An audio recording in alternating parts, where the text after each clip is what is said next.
Projects following the Transit Project Assessment process are required to thoroughly document the project and the process in an Environmental Project Report, or EPR. It provides information about what the project is, how it could impact the environment, how stakeholders have been consulted, how negative effects can be avoided or reduced, and what the region must do in the future. The draft EPR is now available for review and comment, online or in person. The project team will respond to comments received and will revise the EPR as necessary. Section 1 of the draft EPR provides an introduction to the purpose of the project team, planning context, goals, study background, and the study area.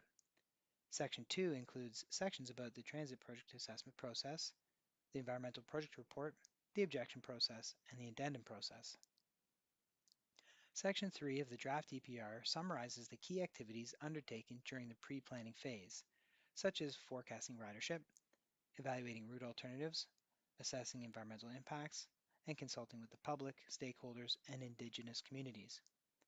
Starting in 2015, the region retained a consultant team with a broad range of environmental specialists and technical professionals, including aquatic biologists, archaeologists, and noise and vibration engineers.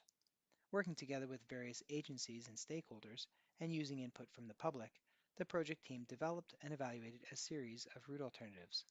Having identified a preferred route, it was presented to and endorsed by Regional Council. The project team then assessed the project's environmental impacts.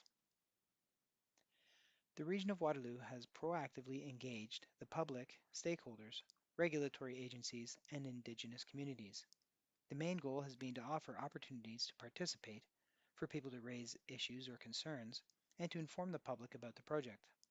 Section 4 of the draft EPR summarizes the consultation approach, the use of the project website, and what consultation occurred.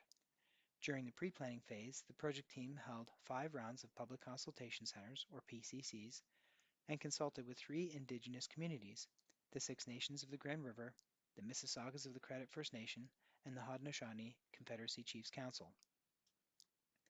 Agencies were consulted throughout the pre-planning phase to help identify planning and design issues.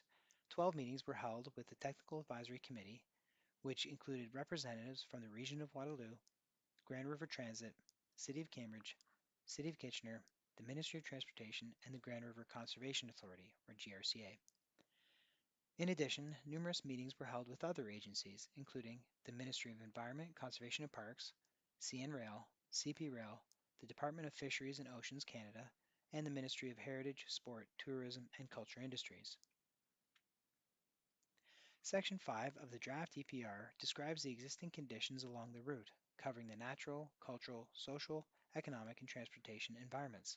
It summarizes the specialist reports on fish and fish habitat, vegetation, wildlife and wildlife habitat, drainage, and stormwater. The study area lies within the Grand River watershed, including the Speed River and the Mill Creek subwatersheds. It contains 3 provincially significant wetlands, 2 environmentally sensitive policy areas, and 1 conservation area. These are considered designated natural areas and are identified for protection by the Ministry of Natural Resources and Forestry, GRCA, Region of Waterloo, City of Cambridge, and City of Kitchener.